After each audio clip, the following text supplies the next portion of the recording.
Good evening, everybody, and welcome to Truth Uncensored. I am Josh Cook, and this is the podcast where bold conversations meet Christ-centered truth. And boy, have we got a great show for you tonight. Today, I'm joined by my good friend, Corbin Brown. Corbin, welcome to Truth Uncensored. Thank you. It's a pleasure to be here. All right, so for those of the audience that don't know you personally, go ahead and just explain to the audience who you are, a little bit about your background, what you're up to these days, what your religion is, what your view on politics is, and what your view of the LGBTQ community is. Yeah, so that is a lot of questions, oh boy. So I am a CMA major here at ORU. I am a freshman. I like playing guitar, juggling, Rubik's Cubing, a bunch of random stuff like that. I do voice impressions, and I was actually an AGT auditionist. I didn't get on the show, but I was really close. That's awesome. And then my religion is probably... the word is escaping me.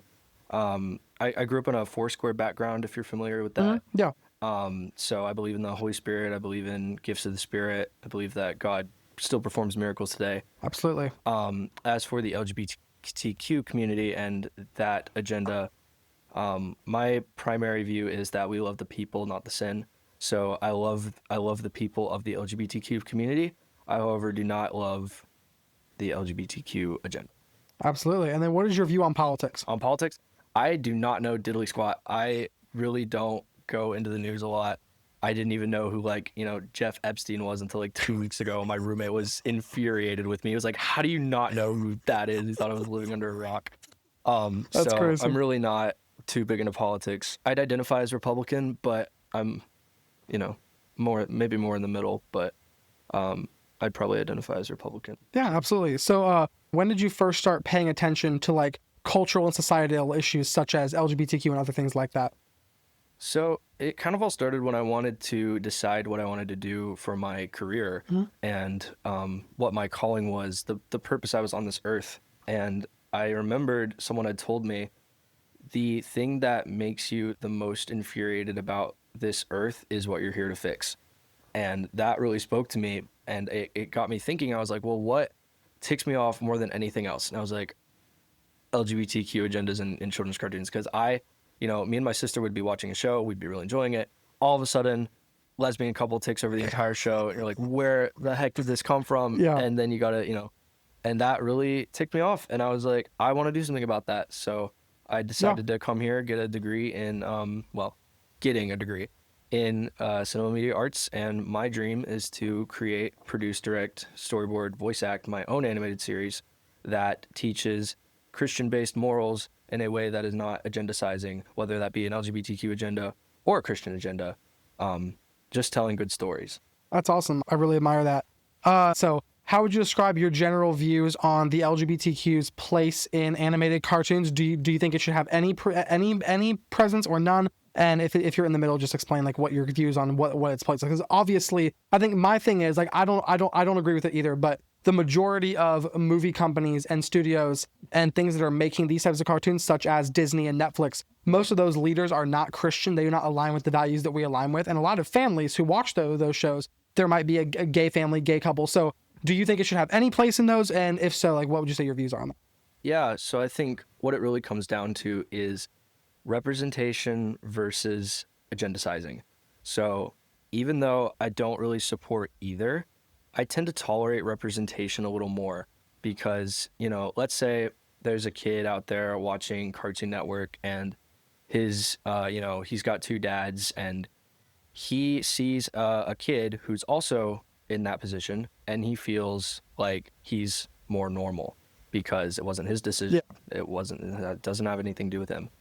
I tend to tolerate that a bit more, and I kind of, even though I don't support it, if it's speaking to the kid and it's letting the kid know, hey, you're okay. Yeah, absolutely. We see your position. I think that's a big difference than, hey, you should be gay. Exactly. I think a perfect example of that, you mentioned Cartoon Network, I would go to Nickelodeon. Mm-hmm. Have you ever watched the show The Loud House? The Loud House, yes. So Clyde's two dads. I would say it's a perfect example of it didn't bother me as much because they weren't pushing the agenda on kids. They weren't encouraging it. They were just saying that's a character that has two dads. Yeah, for sure.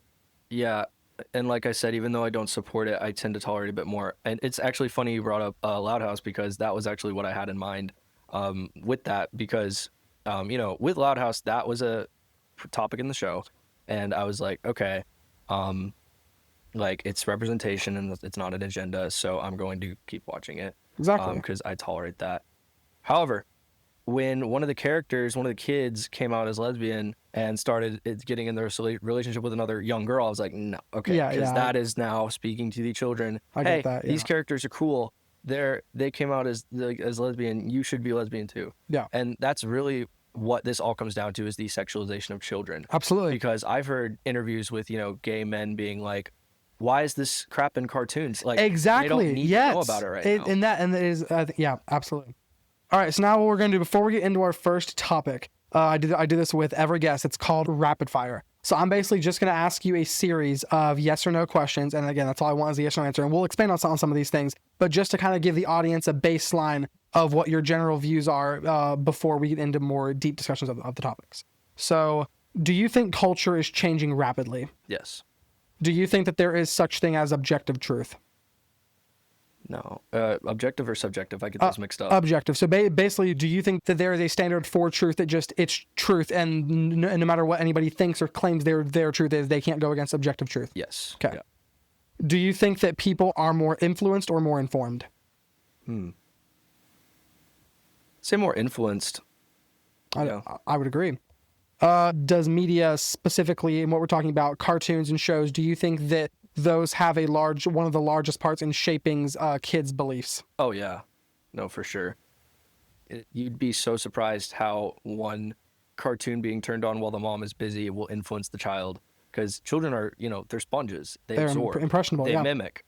And so when there is an influence speaking into their life, whether the parent might think it's just a silly cartoon, it's still influencing them, right? Like, even a little kid might watch a show with dinosaurs and be like, I want to be a dinosaur, right? It's the same thing. Absolutely. If there's a show with someone who's LGBTQ, they're like, oh, I want to be LGBTQ. Exactly. Especially when that's the main part of the show. Especially. Do you think kids are more influenced by media than their parents? I think it depends. I think in a good parental setting, parents should be the number one influence. But I think in a lot of households, yes, media can be way more influential, especially with the amount of screen time that kids are on today. The whole iPad kid thing and just how much media kids are consuming in general. Yes. Absolutely. Yeah. Should kids' content be more neutral on topics such as LGBTQ, or do you think that they should get equal representation in kids' content? That's a tough one.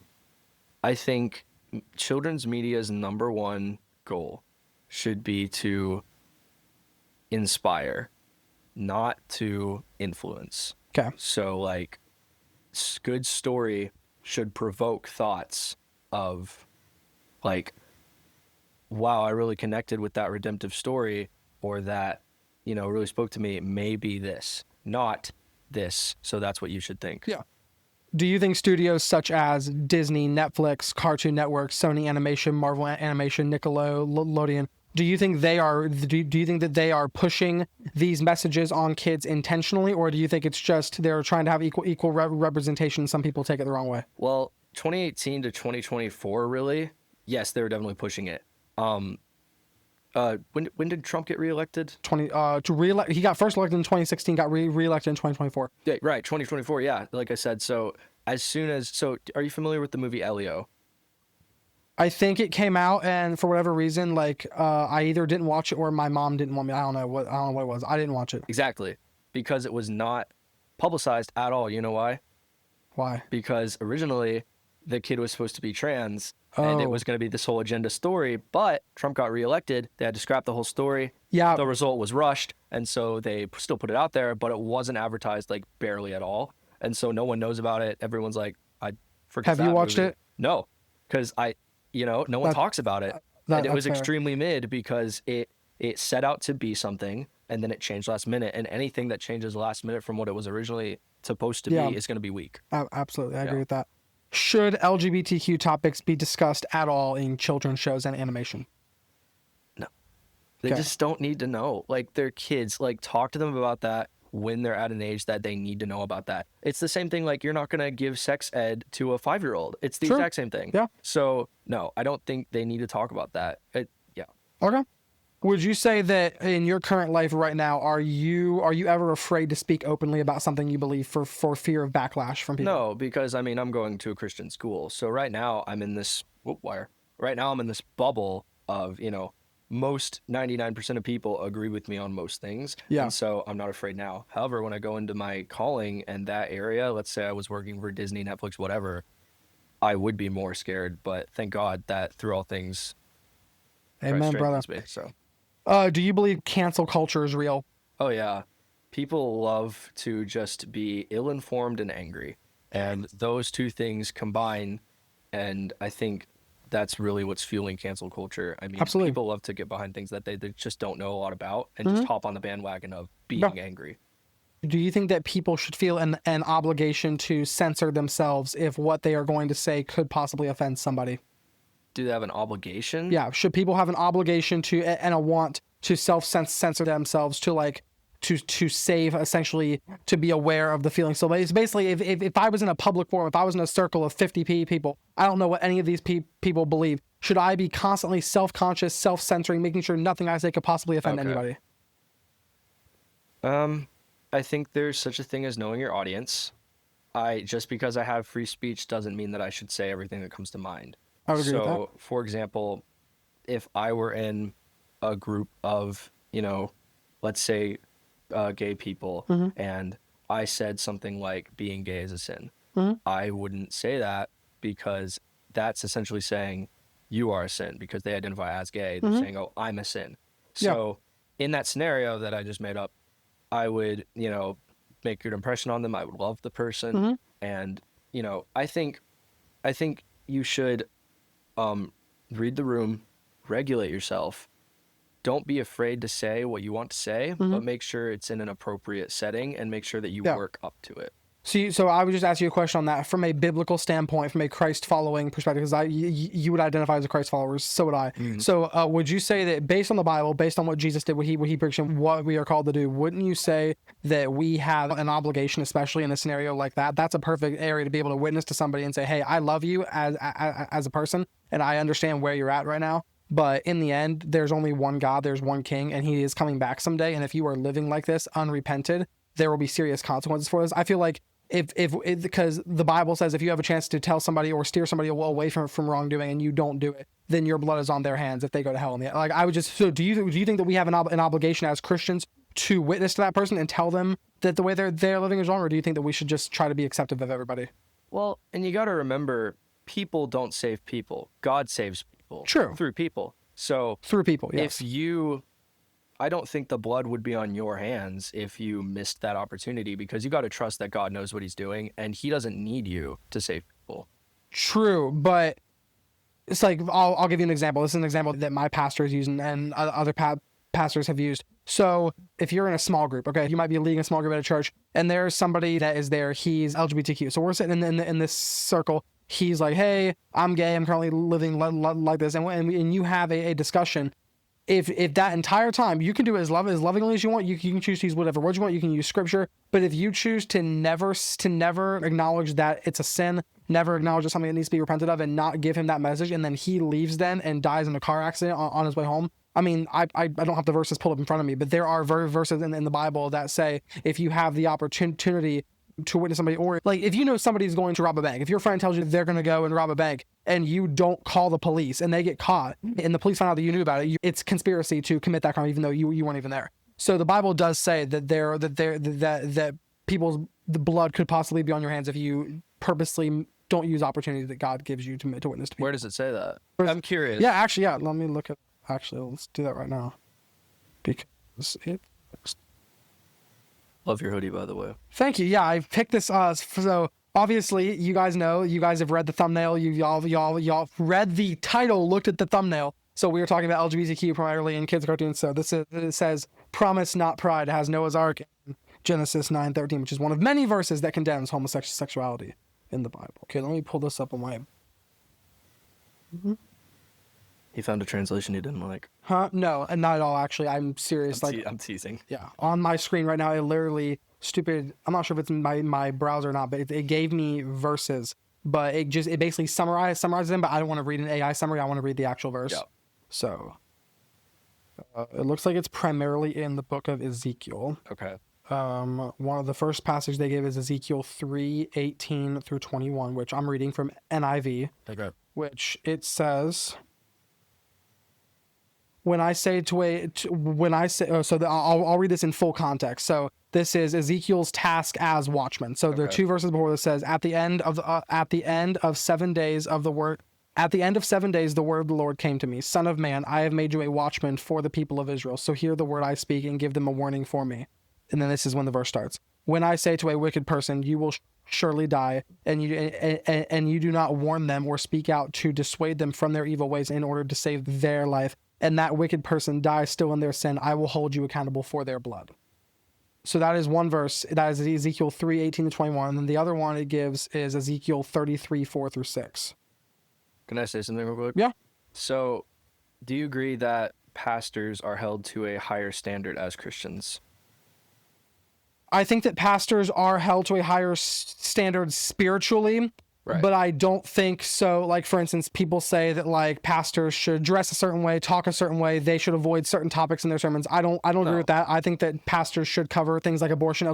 Pastors say I don't want to get into politics. Well, in reality, a lot of what's in politics is biblical and God speaks on it. So I would say that they are held to a higher standard spiritually, but I would say that they are not held to a higher standard in like things that they do in general, as long as it's not against God. Right. Yeah. That's what I'm saying. So in the same way, do you think a prophet would be held to a higher spiritual standard as well? Yeah. So yeah, and I know where you're going to get with that. You're going to say that he was a specific person. He was a specific person that God selected to be a prophet. And so as a prophet, God told him, if you, Ezekiel, miss that opportunity, I will hold you accountable. So this verse is talking about all of us. So this is Ezekiel 33:4 through 6. So it says, if anyone hears my words and does not heed to them, and the sword comes down and takes their life, their blood will be on their own head, since they heard my words but did not heed the warning. If they had heeded the warning, they would have saved himself. But if you, the watchman, so he's referring to us as Christians. Still talking to Ezekiel, right? He's not talking to Ezekiel specifically. He's saying, if you, the watchmen, plural. Okay. If you, the watchman, and it's using an analogy, it's using trumpet. So if you, the watchman, see the sword coming, which sees that, and do not blow the trumpet and warn people, which essentially is telling people about the word of God, and the sword comes down and takes that person's life, essentially meaning that they die while still in their sin, that person's life will be taken because of their sin, and they will be held accountable in judgment. But I will hold the watchman accountable for their blood as well. So I feel like in that verse, so yes, in the beginning he was talking to Ezekiel in the early chapters, but I think here he's just talking to us as Christians. We are called to evangelize the world. We are called to be apostles. We are called to, our number one calling on this earth, aside from whatever career we do, should be to lead people to the gospel. And obviously we can't get to everybody. We're not just going to walk up to random strangers. Not everybody does that. But in the scenario you gave, and this is not condemnation at all, I completely understand. I'm just asking a question of like, if you have a very good opportunity in like the situation you gave, and you're purposely choosing not to say something because you don't want to offend that person, wouldn't you rather offend that person and maybe get them thinking and give them the chance to, where if you don't say something, you just kind of affirm them what they're doing, then if they go out and die, like, that's my thing. No, I understand what you're saying, and I agree with that. I think the only thing that I would say is, I think just to live your life as a living example of truth. Mm-hmm. And yeah, definitely. That's why I started this podcast. Yeah, if you have an opportunity to minister to someone, do it. But I think the only thing I'm saying is, if circumstances out of your control arise and someone were to pass away and you had the chance but you didn't for whatever reason, I think God would have grace for you. I was at an event the other day. It was a fantastic event. It was a screening of a new episode of the Wing Feather Saga. Have you heard of that? Yeah, absolutely. So the producer was there, and at the end of the show, they had credits of everyone who had donated to them. Yeah. Some people donated more than others, but are they all in the credits equally? Yes. Yes. So I would say, yes, people are going to, do more for the kingdom, but it's still all dirty rags in his sight, It's all, it's like a little kid goes up to their dad and they're like, hey, Dad, can I have $5? And then with those $5, they buy him a present. Yeah. He appreciates it as a good father, but it's his money. So I agree with that, and I think I can use a similar example to when it comes to like what I do, podcasts, live streaming, social media. Do you know what super chats are?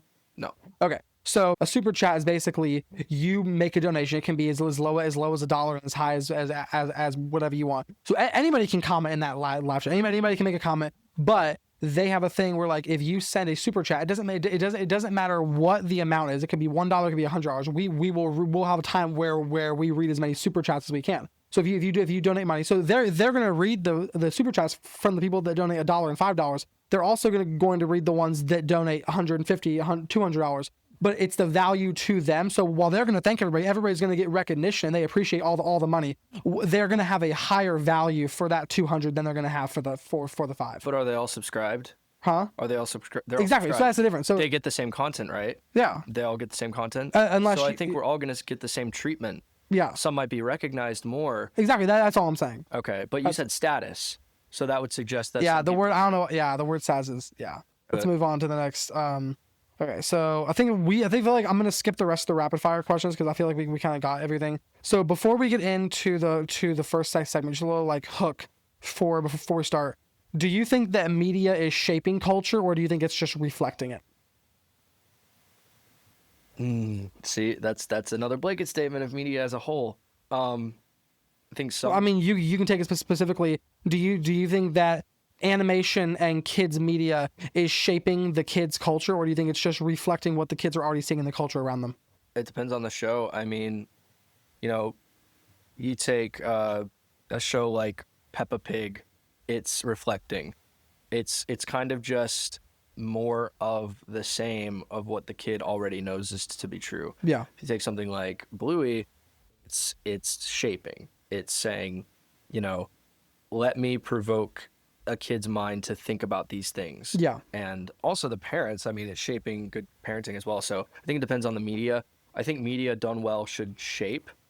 And I think when there's an agenda involved, it's less sculpting and more hammering, like pounding something into place in someone's brain instead of suggesting it. So yeah, I think certain media shapes, certain media reflects. Okay. Just depends. So then I have one more question. So again, the first segment was supposed to be on LGBTQ in general. But I think we've already covered that for the most part. But one question from that I wanted to ask is, why do you think that the LGBTQ is such a major cultural focus right now? Like, and in the last 5 to 10 years, why do you think it's just now becoming so relevant and important now, whereas 20 years ago? I think it's just, identity has always been one of man's biggest struggles. Who am I? Right. I think it seems like it's been really sudden because it kind of just crossed that line into sexuality. I think it's actually been a pretty gradual rise in identity struggle. Yeah. But since it just crossed the threshold, it seems like it's out of nowhere. Mm-hmm. But, these kinds of things and struggles have been throughout history forever, right? Yeah. The Romans, the Greeks, they had same-sex attraction stuff, and, Jesus still had to minister to those people. Yeah. So I think now it's kind of starting to rear its head because we are in the final season of the earth, right? Because, we're not going to know the day or the time, but we can know the season. And I think we're definitely approaching that season. I agree. So, yeah. All right. So let's get into our main topic of the day, which is LGBTQ in animation and kids media. So first question, do you think that kids content, specifically animation today, is drastically different than it was 10 years ago? Or do you think it's kind of been just growing gradually in a certain direction? So for those of you who don't know, I wrote my senior thesis on this topic, and I made a timeline of the progression of these themes in animated shows. Mm-hmm. So it's definitely, you said, has it been gradual? I said, do you think that it's drastically different and has gone up drastically in the last 10 years? Or do you think it's been like gradual, like kind of I think it's been gradual. Okay. I think, you don't think there's been like a high spike recently? Okay. So it kind of did this. It kind of spiked and kind of went back down. Mm-hmm. And funnily enough, the spike was when, Biden was president, right? Because oh, sure. The guy who made Easter Sunday Trans Day of Visibility. Yep. So so in the timeline, 2018 is where the first show introduced a same-sex couple. Do you have a guess what that show is? The Loud House? No. So do you know what Avatar: The Last Airbender is? Yeah. It was a spin-off of that show called The Legend of Korra that released around, I think it was actually You know what? 2018 was where the spike started. I mixed myself up. Did that come out before or 2013. after Loud House? Before. Okay. Before. This was like 2013. Okay. So that was the first show to have a same-sex couple in children's animation. Okay. As you go along, Gravity Falls came out 2013. That featured a same-sex couple, which Yeah. actually weren't originally intended to be that way. They were supposed to be best friends, and then of course fandom being fandom was like, Yeah. oh my gosh, they're gay, and Alex was like, okay, sure, just for representation. Yeah. But so it progressed 2013 kind of like this. 2018 is when it went and then it kind of gradually went back down again, right? Yeah. So 2018 was when oh goodness, 2018 was when I call it the triple threat of failing Disney films. So Turning Red, Strange World, and Lightyear. I've watched all of those. And they all suck, right? I liked the premise of Lightyear. I liked the idea of what they did. I did not like the whole, especially since she had a freaking kid. Mhm. That was ridiculous. And then Turning Red, my brother enjoyed that movie a lot more than I did. And then Strange World was kind of like mid. I would give Lightyear, without the LGBTQ content, I would give it a 7 out of 10. With the LGBTQ content, I'd give it a 4 or 5. For Strange World, I'd give it just a 6, straight in the middle. And then Turning Red, I give it, again, without the LGBTQ content, a 7, with like 3 or 4. Yeah, I think what I more meant was like financially how they did, like Yeah. whether or not it's a good movie.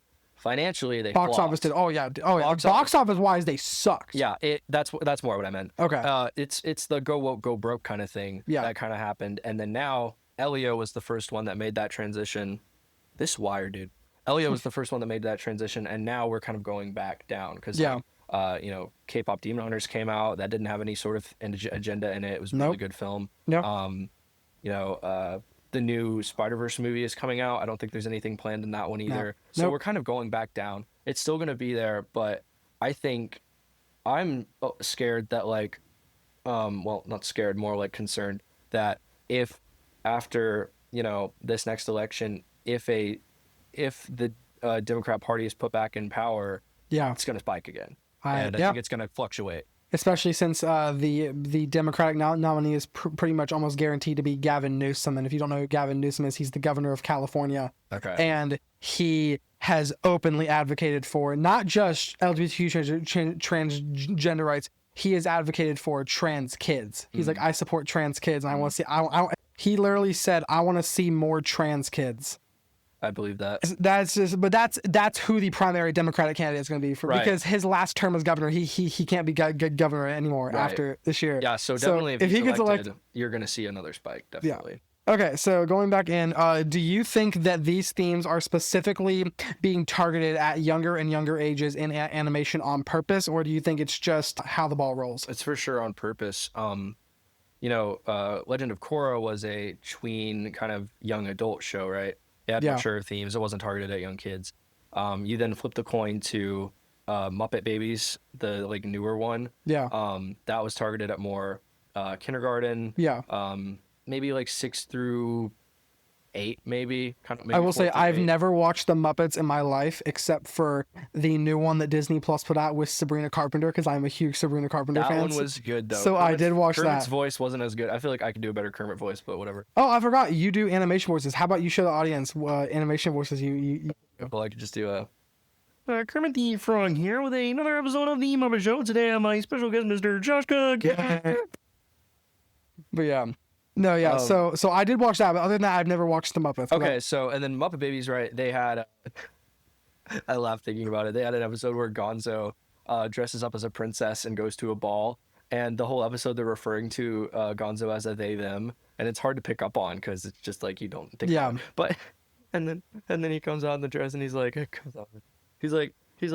was the princess. I'm Gonzarella, and they're like, oh my gosh, Oh no my way. God. And he's like, there something about pronouns, I don't know, but they made Gonzo Yeah. trans. It's so funny because I saw a video of a mom reacting to it, her and her son, and she was like, Gonzo is a heterosexual male who's attracted to chickens. Oh It's my not God. deeper than that. That's insane. It's like he's not supposed to be taken so seriously. But and then after that, Blue's Clues, which is a preschool show, very young kids. I'm an OG. I grew up on Blue's Clues. I love Same. Blue. I have not watched it recently. I assume there's a bunch Good. of freaking trash in there now. Yep. But and then that had the whole Pride Parade, and it's yes, definitely intentionally going lower and lower.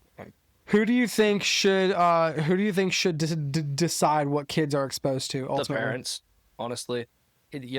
Producers, writers, streaming services, whatever. That's one thing. But the fun thing about all this is it can stop influencing kids at the touch of one button, the off button on your remote, or the whatever. Just change the channel, whatever. Because all of that aside, the parents are the gatekeepers of what is entering their children's mind. Yeah, it's their responsibility to modulate that, and so they just have to. As a parent, you just got to watch what your kids are watching, really. Exactly. That's what I say all the time. Watch what you watch, because you can just easily just disengage from it and, put good television on for them. Not like, the thing that I advocate for is like, I think a lot of Christian families, they'll be like, oh, if it's secular television, it's bad. So you're only watching VeggieTales. Yeah, that was kind of the way my mom was for a lot of my childhood. It pissed me off. Yeah. And that's where it kind of, that's where I'm saying if should be a little more tolerable about shows that still promote like Harry Potter, right? It was initially, scoffed at by Christians of like, oh, it's witchcraft and like all this stuff. But my mom also believes that. But I should have my mom on and do a whole episode of this. Oh gosh. That'd be fun. Yeah. But they ignored the redemptive arc that's in it that reflects Christ. So, moderation is key. Like, obviously, screen time is a thing, but I think overall the parents should be the primary gatekeepers of that. Do you think that? So you obviously, I agree with you. Parents should be the ones ultimately deciding what their kids watch. Do you think that the government should have any part in regulating and controlling what streaming services can put out as kids content and make available in kids animation, and what they can have and what themes they can have in those? Or do you think that would be overstepping the bounds of prior constraint and censorship? Should they? Not sure. Do they? Yes. Right. Yeah. Like they're already. So whether the question of should they, obviously there's stuff that shouldn't be in kids' cartoons. Yeah. Like nudity, sexual content, which LGBTQ agendas could be classified as sexual content. True. Which would be awesome if we could get that in there and just, But it also has to be classified because I'm assuming most of the stuff you're talking about is rated PG, not G. Like what? Because I'm just thinking about animation, like DC's League of Super Pets, Spider-Verse. Stuff like that, they can get a PG rating, but according to like the PG, the only rating that you can't have any sexual content at all in is G.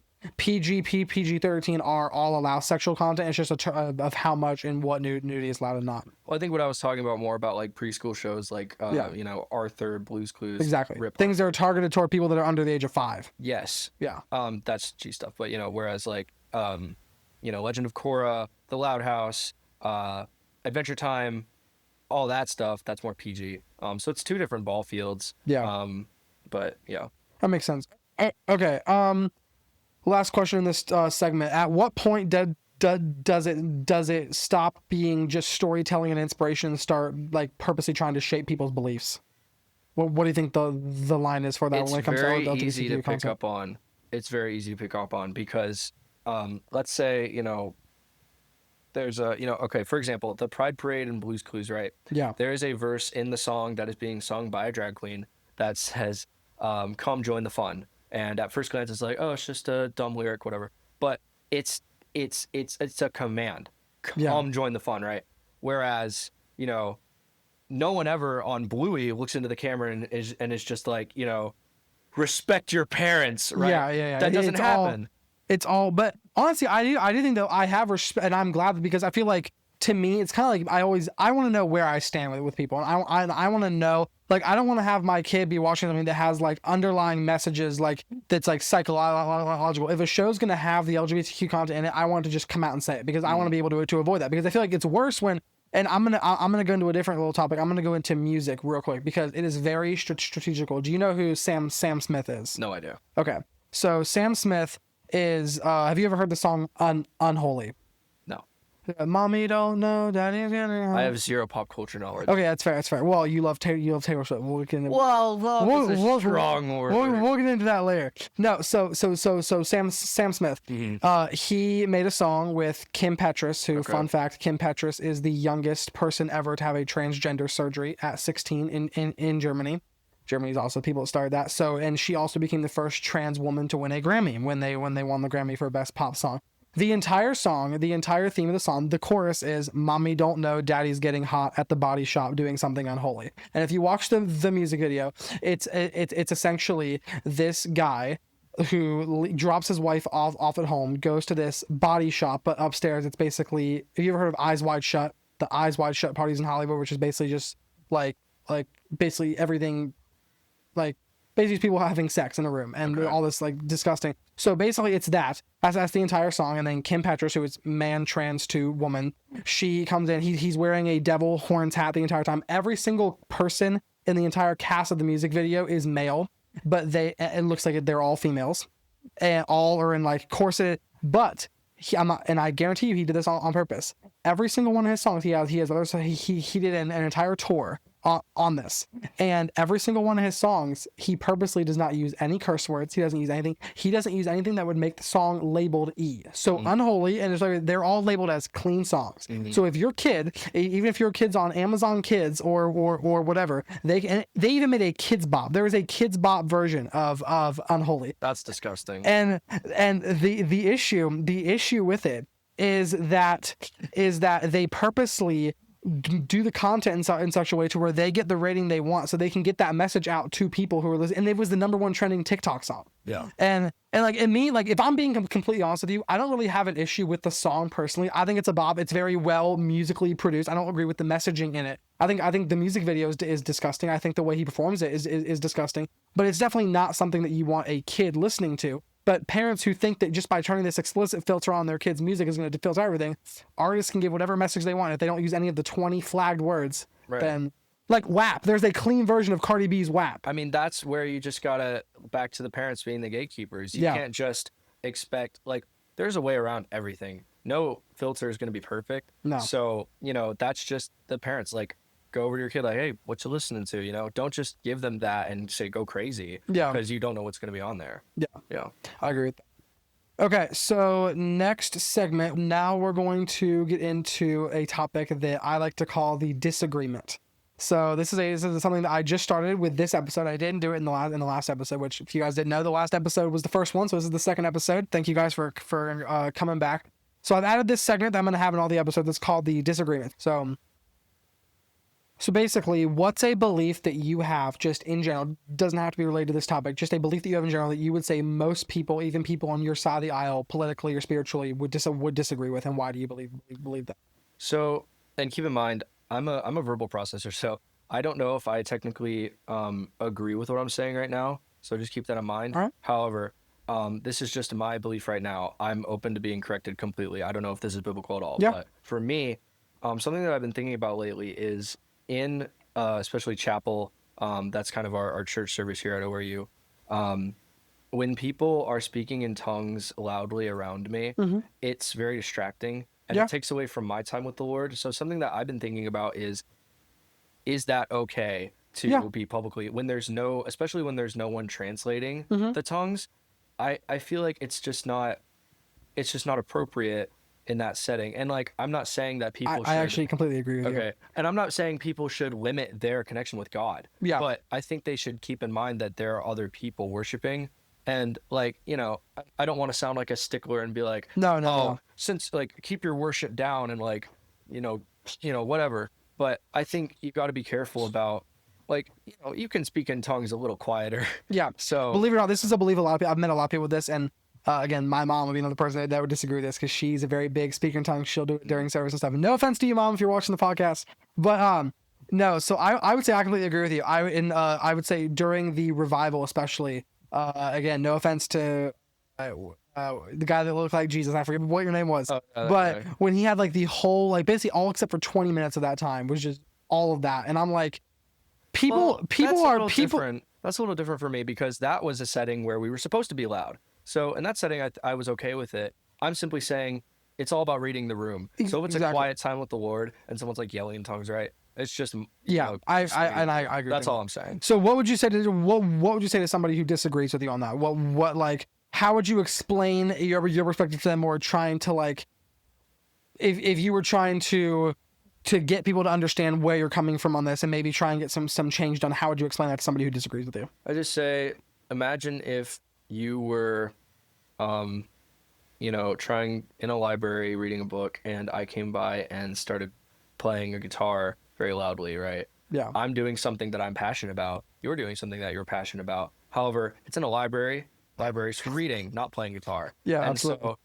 So, it's not about I shouldn't play guitar. It's about where should I play guitar. Exactly. So that's what I'd say. All right. So then this next segment, I call it circling back. So this is basically after we kind of discussed the main topic of what we're going to discuss. Obviously, the podcast is called Truth Uncensored, where bold conversations meet Christ-centered truths. This is kind of like, huh? I said trademark. Exactly. 2025 copyright. I'm just kidding. But no. So this is basically how because some discussions are biblical, some discussions are just societal. So I try and bring everything back to, obviously I have a Christian perspective. Not all of my guests will. So for you as a Christian, how do you think Christians should approach the issue of LGBTQ content in animation and kids media? So there's different ways that different people in different walks of life should approach it. So as the parents, we should be, I'm not a parent, but I will be when it's a parent. I will be, that was a lame joke, I'm sorry. No, you're good. I'll be modulating what the kids are watching, teaching them discernment, teaching them Christian values, and letting them eventually make those decisions once I no longer have influence over them. As kids, even practicing that discernment now as a child, and not as like a young child, because young children don't even know what they want off the menu at McDonald's, much less what gender they want. So and that's the idiocracy of it all. Yes. And so as children, just respect, being raised in such a way that you respect your parents, and as like young children, like 1 through 5, they can't really do much, but past that age, just learning discernment, practicing it now. As people, for me, who are doing something about it, like I'm choosing to fight back against this, going into those places where darkness is prevalent and just being a light there, just influencing things for the better. And, I think God will always provide a way for you to do what you want to do without stepping on other people's toes. Like, if you want to do something and people turn you away because of it, I think you'll always, if that's what you're called to do, you'll always provide a way for you to do that. It's just, our job is to trust, and it's to trust that God has a plan. Yeah. And so I think just fighting back against it by watching what we watch, and, just walking the walk of Christ, and just going into those places with those values, loving the people, hating the sin, and just being able to read the room on those things. Absolutely. So how do you engage with culture, engage with media, engage with movies, stuff like this, without compromising your beliefs? So I have what I like to call the 3-strike method. I think that if something is represented in a film or piece of media more than 3 times, it's an agenda. So, for example, if I'm watching something and there's, a couple in the background, a gay couple, I'm like, okay, all right. It's like, I don't agree with that, but I'm not going to let it compromise my experience of the story. Yeah. However, if that bleeds into the story and that's the story they're telling, then I'm not going to watch it, because that's compromising my beliefs, right? There's no reason for me to be engaging in a story that is unbiblical. So like in the story of what's a good example? I mean, we could do Loud House, because I'm gonna do Adventure Time. Okay. Adventure Time. There's a couple, there's a lesbian couple that ends up together in the end of the story. That narrative slowly took over the whole point of the show. Yeah. Adventure Time started out as a story about a post-apocalyptic world. For those of you who don't know, I'm sorry, spoilers. Where spoiler alert, if you don't want any spoilers about Adventure Time, pause it if you're in the middle of Adventure Time. Fantastic show, most of it. Starts out as a story about a young boy and his dog, and it's this mutated world from the results of a nuclear fallout. And it's like all like there's Candy Kingdom and snow and the Ice King and all that stuff. Yeah. And then the story is supposed to be about Adventure Time. And it turned into lesbian time because then this one couple took over the story, and that was the main point of the finale. That was the main point of Yeah. like it just took over. Mhm. And so I had to stop watching it because I was just like, I'm not comfortable with how much this is influencing the show. That's fair. Yeah. All right, and then lastly, last question on this segment, which is probably going to be our last segment. Do you think that related to the topic of LGBTQ, you can even go into animation stuff like that? Do you think Christians today are too passive on this topic or too aggressive on this topic? In your opinion, You and these blanket statements, man. It's Some Christians are more aggressive, some are more passive. I would say for the most part. What do you think the majority is? Do you think the majority of Christians are too passive, kind of just let things go, or do you think they're too aggressive in the other direction? Probably too passive. Okay. For the most part, if you're taking it as a whole percentage-wise. All right. So one of the last things I always do, I do this at the end of every show. So you remember at the beginning, I asked you a bunch of rapid fire questions, yes or no. So now I call this the one word association game.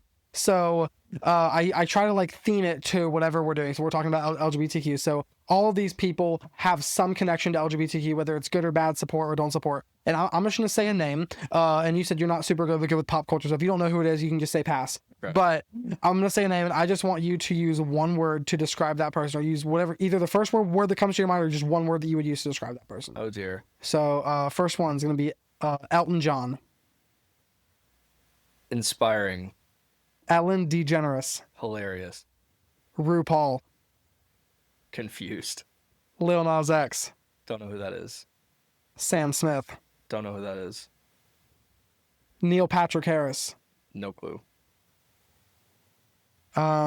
Taylor Swift. Overrated. Donald Trump. Iconic. Whether that be a good thing or a bad thing. Elon Musk. Intellectual. Charlie Kirk. Respected. Nick Fuentes. Wild card. That's 2 words, but Jesus Christ. love.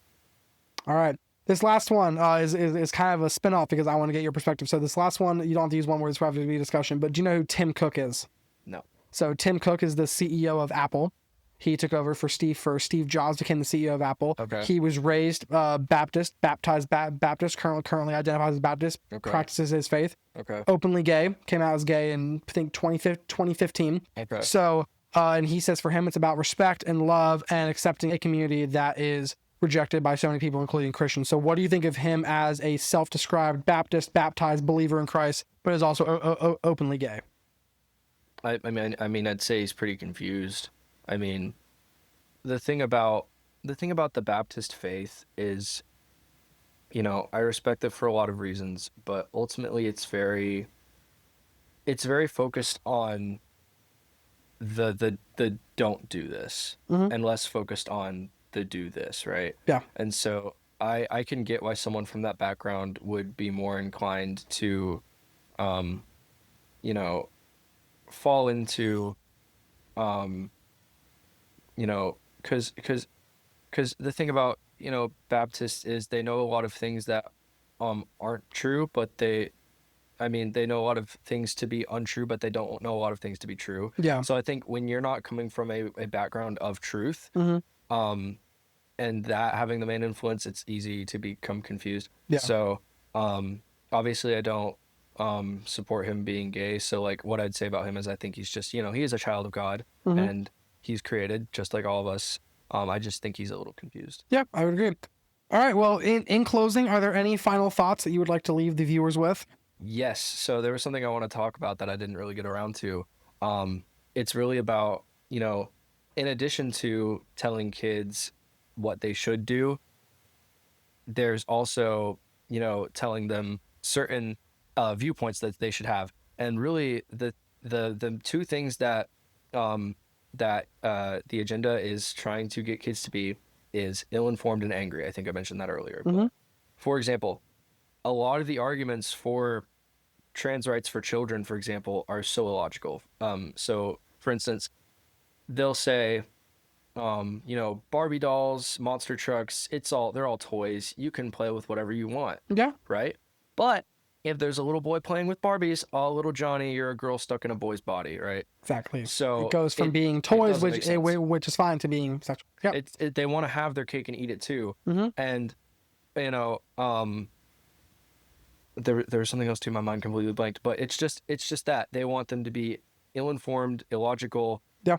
and angry, because then they'll get it to, like, there's these little I'm laughing because I'm laughing at purely the bad writing. There are these little clips that Cartoon Network put out. Have you heard of Steven Universe? Yeah, I love that. Love that show. One of the queerest shows on television. True.